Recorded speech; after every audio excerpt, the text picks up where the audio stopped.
ኪራና ጽናት ደስ የሚል የፍቅር ጊዜ እያሳለፉ ይገኛሉ። ናሆምና ምሩ እንደዛው በደስታ ታጅበዋል። አለምዬ የናሆም እናት አጅሬው ያለ ከልካይ ቤት አግኝቶ ነው ለካ ቤቱ ያስጠለው ትላለች። ሰኑ በተቃራኒው የማስፈራሪያ ዛቻና ደብዳቤዎች እየገቡላት ይገኛሉ። ሀና ወደ ውጭ ሀገር ለመሄድ እቃዎቿን እየሰበሰበች ትገኛለች። ለቤተሰቦች ደስታ መፍጠር አለብኝ፣ በተለይ ለውዱ ባለቤቴ ልጅ መውለድ አለብኝ፣ እሱ የሚፈልገውን ነገር ማድረግ አለብኝ ትላለች። ሰኑ በጧቱ ተኝታ ነበረና ለመነሳት ትሞክራለች። የእኔ ብቸኛ አዳባሪ ዛሬ ደግሞ እንዴት አደርሽ አትለኝም?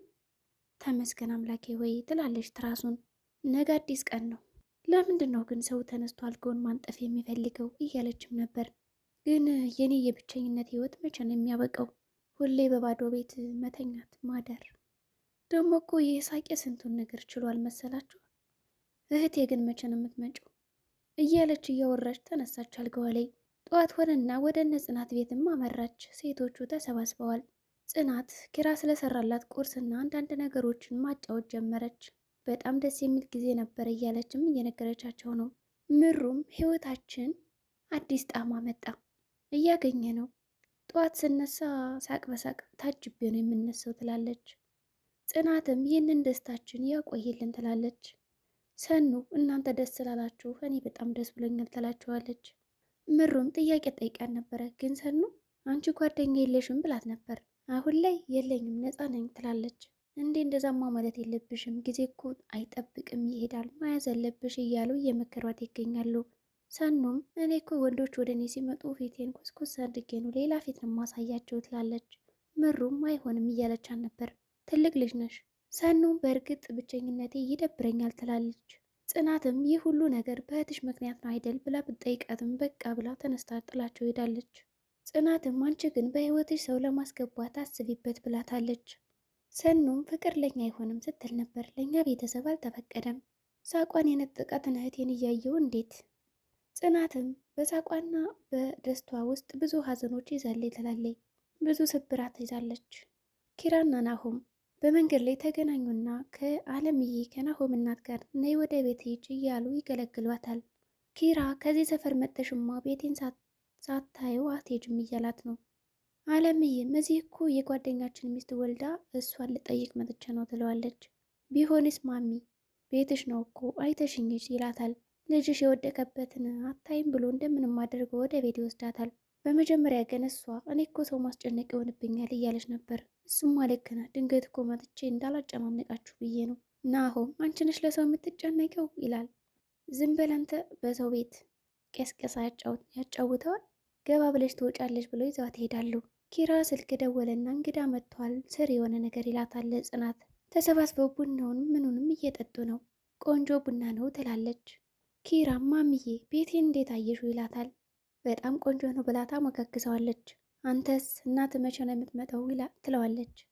እኔ እንጃ ማሚ መቼ እንደምትመጣ አላቅም። ያው አያቴ ምናልባት ታገግምና ከዛ በኋላ ትመጣ ይሆናል። ወይ የኔ ነገር እረሰቸው እኮ እንደው አንድ ቀን ደውዬ እንደው ሳልነግራት ሳልጠይቃት ጊዜው እኮ ቶሎ ነው የሚሄደው ትላለች። ሰኑም ቀበል አድርገችና አዎ መሽቶ ነጋ ብለሽ ሳታስቢው እኮ ነግቶ ነው የምታገኘው፣ እንደ ውሃ ነው የሚሄደው ትላታለች። ሁላችንም ካላወቅንበት እኮ እንደ ውሃ ነው ይዞን የሚሄደው እያለችም ነበር አለምዬ። እንደዚህ ስትናገር ሰኑም ሁላችንም የሚገልጽ አባባል ነው ትላታለች።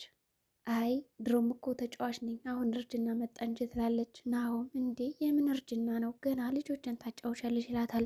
ሰኑም ጥያቄ ትጠይቃለች። እናት ግን በቃ የልጇን ፍሬ ለማየት ነው አይደል የምትጓጓው ትላለች።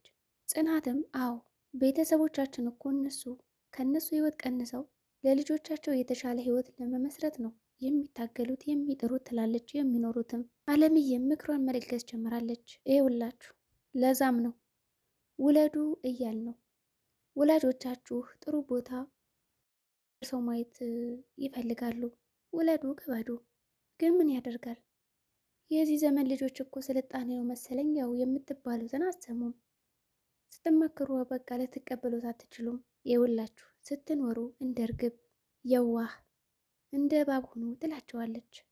ይህች ዓለም መጀመሪያ ላይ ደስታ ታስቀምጥላቸዋለች፣ ከዛ በኋላ ሀዘን ታስቀምጣለች። ሰኑም አዎ ትላለች። ለዛም እኮ ነው አለም ታዳላለች የሚባለው። አይ ሰኑ እንደዚህም አትበይ። ለአንዳንድ ነገር ደስታ ትሰጣለች፣ ለአንዳንድ ነገር ደግሞ በመጨረሻም ሀዘን ትሆናለች፣ በተቃራኒም ይሆናል እያለቻት ነው። ደስታንም አብዝታ ትሰጣለች ከሀዘን በኋላ። ለዛም ነው የማታ እንጀራ ስጠኝ የሚባለው። ጽናትም ሲጀመር እናትና አባቶቻችን ከኛ የሚወስዱት አደራ አላቸው። ልክ ብለሻል ልጅ ትላለች አለምዬም። ልጅ እድሜ ቁጥር ነው፣ በእድሜም ትምህርት ነው፣ ትምህርት ቤትም በሉት እያለች እየመከረቻቸው ትገኛለች። ናሆም እናቴ ረጅም እድሜ ይስጥሽ ብሎ ይማርቃታል። አሁን ልሄድ አባትን ትቼውን የመጣሁት እያለች ነበር። ያለሱ በቃ አትኖሪም ሲላትም እንዴ እሱስ እኔስ ቢሆን ያለሱ መኖር እችላለሁ እያለችው ነበር። በቃ ሸኙኝ ትልና ይሸኟታል። ምሩም ከወጣሽ በኋላ ብታይ እሷ ካለች እኮ በቃ ጥርስሽን ነው የምታደክመው እያለች ማውራት ትጀምራለች ለሰኑ። ሰኑም ፈጣሪ ሲሸልም እንደዚህ ነው ትላለች። ጽናትም አዎ እንግዲህ ለአንቺም ይሸልምሻል ትላታለች። ቡናው አለቀ ብላም ጠይቀቻት። አራተኛ ልጣድልሽ? ኧረ መልኩን የቀየረ ውሃማ አልፈልግም። ጽናትና ኪራ ምን እያረግሽ ነው ይላታል። ኩሽና ነበረችና ማለቴ የአልጋ ቤቷ ላይ ነች። ሻወር ወስጄ በርዶ የነበረና ቅባት እየተቀባው ትለዋለች። ቶሎ ተቀብቼ መተኛት አለብኝ እኔ እያለሁልሽማ አይበርድሽም ብሎ እግሯንም በአዝሊን ለመቀባባት ይሞክራል። ኪራም ፍላጎት ነበረውና እሷን የመቅረብ አይሆንም ትለዋለች። በመጨረሻ መሽ ችግር የለውም አንቺ እንዳልሽ ብሎ ዘወር ካለ በኋላ ፈተናውን አልፈዋል። አንተ የፈለግከው ነገር አሁንም መሆን ይችላል ትለዋለች። እርግጠኛ ነሽ? አዎ። ለምንድን ነው የኔን ፍላጎት የምታከብርልኝ ብላም ጠይቀው ነበር። እሱም ያው ንጉሱ ያለ ንግስቷ ፈቃድ ምንም ማድረግ አይችልም ብሏል። ከተፈቀደለት በኋላ ግን የልቡን ሰርቷል። ሰኑ ተኝታለች እና ሌሊት ስልክ ይደውልላታል። ብታነሰው ሄሎ ሄሎ ብትለው ማንም ያወራ አይደለም። ደግሞ በዚህ ሌሊት ማንም ይደውለው እያለችም ነበር። ሄሎ አቤት ማልበል ሄሎ ብትል ማንም እየሰማ አልነበረም። በመጨረሻም አንድ ድምፅ ሰምታለች። በዚህ ደረቅ ሌሊት 4 ጊዜ ደውለ ተሳስቼ ነው ትላለህ አለችው። ጽናትና ኪራ ተኝተዋል። ጠዋት ሆነና ደህና አደርሽ ይባባላሉ። እንዴት ነው አዳር ብለው ከተጠያየቁም ሰላም መሆኑን ያረጋግጣሉ።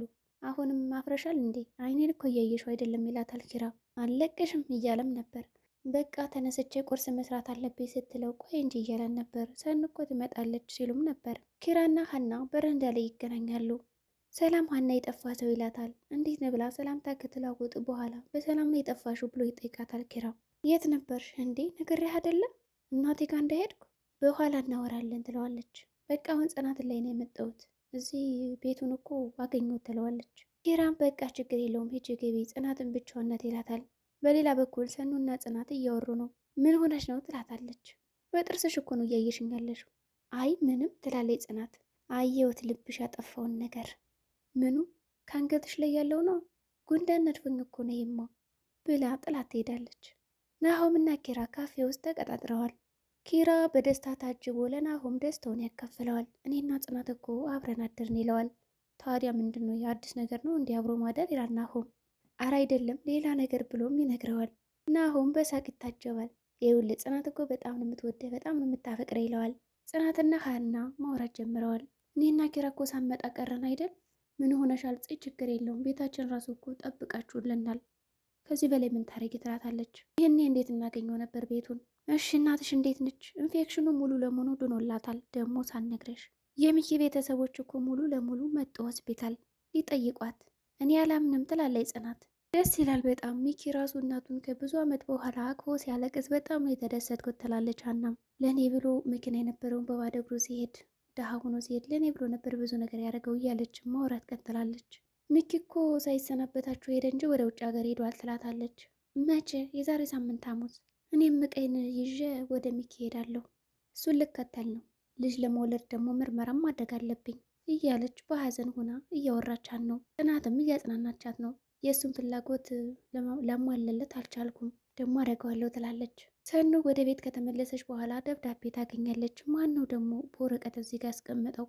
በአካል እምቢ ስላችሁ ደግሞ በወረቀት መጣችሁ ብላ በደስታ ትገልጠዋለች ደብዳቤውን። ነገር ግን ደብዳቤው ያልጠበቀችው ነው። የማስፈራሪያ ዛቻና ወረቀት ነው። ስልክ ደወለችና ሄሎ ቆይ አንቺ ሴትዮ ለምን አትይንም ትላታለች። ውጭ ከህይወታችን በቃ ተይን። እስከ መቼ ስቃይ እስከ መቼ ታሰቃይን? ልጅሽን እኮ ፈጣሪ ነው የወሰደው። እህቴ ምንም ነገር አላረገችውም ትላለች። ሰኑ እያለቀሰች ነበር። ወረቀቱንም ቅድድ አድርገዋለች በስሜት። ናሆምና ምሩ በሌላ በኩል ወክ እያረጉ ነው። በቃ ስለ እኔና ስላንተ ለማየ ልንገራት ትለዋለች። ምሩም በጣም ደስ ይለኛል፣ እማየ ከሰማች ግን ሐዋሳ ነው የምትለን። ይህን ታውቃለህ አይደል? ምን ላለው ታዲያ ጸጉሬ ነጭ ቀለም ተቀብቼ መሄድ ነው እያለ መቀላለዱን ጀምሮታል። ኧረ እባክህ ሽማግሌ ሳትልክ እያለችው ነበር። ምሩም እንደዚህ እየተቀላለዱ በቃ እንሂድ ወይስ እዚሁ ቁመን እንቅር እያሉ ነበር ጽናትና ሰኑ። ጽናት ወደ ሰኑ ቤት ከመጣች በኋላ በሌላ ስሜት ነበር ያገኘቻት። ምን ሆነች ነው ብላም ጉዳዩ እንድትነግራት አድርጋለች። እህቴ ጥላኝ ተሰደደች፣ ብቻዬን ቀረው። እህቴ ባሏ ሲመት የባሏ ቤተሰቦች አባረሯት ከባዶ ቤት ምንም ሳትይዝ። እሷ ወደ ውጭ ሀገር ሄዳ ህይወቷን አሻሻለች። እኔ ግን እዚህ ያለሁ ብቻዬን። እባክሽ ተረጋጊና ሁሉን ነገር አውሪ። እንዴት ልንገርሽ? እህትሽን እገላታለሁ እያሉ እያስፈራሩኝ ነው። ጓደኛ መስለን ይሉኛል። ለምንድን ነው እንደዛ የሚያደርጉት? የእህቴ ባል ሪሰርቸር ነበር የሚሰራ እና እሱ አንድ የሰራው ሪሰርቸር ከእህቴ ጋር ነው። ለዚህ ነው እንደዚህ የሚያሰቃዩን። ከባድ ነው ትላታለች። እንዴ ጽናት ብቸኝነቴን ምን ላድርግ ብለሽ ነው? ይህን ቤት ላከራየው ነበር ደግሞ ፈረው ትላለች። ጽናት ወደ ቤት ከተመለሰች በኋላ ኮሽና ላይ ነችና ኪራ ይመጣል። ሰላም ካላት በኋላ ደህና ነች ብሎ ፊቷን ካየው ደህና እንዳልሆነች ያውቃል። ምን ነው? ምንም ፊትሽማ የሆነ ነገር ሆኗል። እኔ ምስቴን አውቃታለሁ፣ ንገረኝ የተፈጠረውን ይላታል። ባልሽ ነኝ ሰኒ ጋር ነበርኩ። ታዲያስ? እያስፈራሯት ይገኛሉ እኮ በእህቷ ምክንያት እና ለፖሊስ እናመልክታለና። እንደዛማ ብያት ነበረ። ታዲያ ይዘሽ አታመጭም ነበር? በቃ እምቢ አለች። እንደዚህ እያወራች ችግር የለውም ሌላ መፍትሄ እንፈልጋለን እያላት ነው ኪራ። በቃ ምግብ ላምጣ ሳልሆን ጠብቀኝ ስትለው ነበር። ምሩና ናሆም ዛሬማ ትጎርሻለሽ ይላል። ናሆም ሚስቱን ምግብ እያበላ ነው። ይችን ብቻ እያለ እየደጋገመ ያጎርሳታል። አበዛብኝ ያለችው ነው። እኔ እኮ እንድትወፍሪልኝ ነው። ምን ነው ቅጥነቴን አልወደድከውም እንዴ? አረ እንደዛ አይደለም፣ ሁለት ሰዎች ናችሁ፣ ልዩነት አላችሁ። በቃኝ እያለች ይጨምርላታል። በሌላ በኩል ጽናትና ኪራ ፊልም እያዩ ነው። ፊልሙ ስለ ፍቅረኛ ይመስለኛል። አሪፍ ፊልም ነው እያሉ ይከራከራሉ። በዛ ፊልም ላይ ጥፋተኛዋ ሴቱ ነው፣ ጥፋተኛ ወንድ ነው ይባባላሉ። ኪራ ጥፋቱ ከሴቷ ነው ይላል። ጽናት ደግሞ ጥፋቱ ከወንዱ ነው ትላለች። ሲጀመር ላለመሸነፍ ብለ ነው እንጂ እኮ ጥፋቱ ከወንዱ ነው፣ እሷ እኮ እንደዛ አደረገችው ስለምትወደው ነው ትላለች። እንደገና ወንዶች ሲቀየሩ እንደዚህ ናቸው ይላል። በቃ ብላ ለመተኛትም ታዛጋለች። እንተኛ ታውቂያለሽ፣ አታድርግ ያልሽኝን አድርጋለሁ ብሎ ለማሳሳቅ ይሞክራል። ምሩና ናሆም ለመተኛት ይሞክራሉ። ምሩ ጸሎት እያደረገች ነው። ፈጣሪ ሆይ ትላለች። ግን ምን እያሰብክ ይሆን? አንድ የሚያሳስበኝ ነገር አለ። ናሆም ተኝቷ ላይ ሰማትምና የልቧን ትናገራለች። ናሆሜ ለምንድን ነው ለቤተሰቦቹ ያልተናገረው መታመሜን? ምናልባት ምን ይሆን እያለች እየተጨነቀች ነው። ጽናት በጠዋቱ ቤቷን እያጸዳች ነው። ሀና መጣች። እንዴት ነሽ? ደህና ነኝ። እመጣለሁ ብለሽ ቀረሽ አይደል? በዛው ሰው ውደሽኝ። ቤቱን እኮ ላጸዳደው ብዬ ነው። ሶስት ልክ ነሽ። ቤቱ እኮ ሲጸዳዳ ነው አሪፍ የሚሆነው። አለቀልሽ እቃው? እየጫንኮት ነው። በአጭር ጊዜ ተለማምደን በቃ ልንሄድ ነው፣ ልትሄድ ነው ይባባላሉ። እና እንዴት ነው ከሀገር ለመውጣት ያሰብሽው? ግን አልዋሽሽም ጽናት፣ በአሁኑ ጊዜ ሁሉም ሰው ከሀገር መውጣት በሚፈልግበት ጊዜ እኔ ግን በጣም ፈርቻለሁ። ለምን የምትፈሪው? አሁን እኮ ከዛ ሚኪ እየጠበቀሽ ነው። በዛ ላይ ቤተሰቦቻችሁ እርቅ አውርደዋል። አዎ እያለች ነው። ሲጀመር እኮ የምትወጂው ሰው አብሮሽ ከሆነ ምንም አይመስልሽም እያለች ነው። ብዙ አውርተዋል። የሆድ የሆዳቸውን። ሲጀመር እኮ የምትወጂው ሰው ካለ ምንም አይመስልም። እቃሽ እኔ ልታረጊው ነው። ቀይንማ አዲስ ጓደኞች አሉ፣ ለእነሱ ሰጣችኋለሁ። አሁን ያልኩሽ ልጅ አብረና ያደግነውና ለፍቅር ገንዘብ መሰረታዊ እንዳልሆነ ለእነሱ ላሳያቸው ነው። እኔም የታሪክ ይለፍና ብዙ ማወራው ነገር አለ ትላለች። ሀና አትጸጸች ብቻ እያለቻን ነው። እኔም እኮ ቀይ አንድ ሳምንት የቤት ኪራይ ደረሰ ብዬ ነው እንጂ እኮ ለአንድ ሳምንት አለው እያለቻን ነው።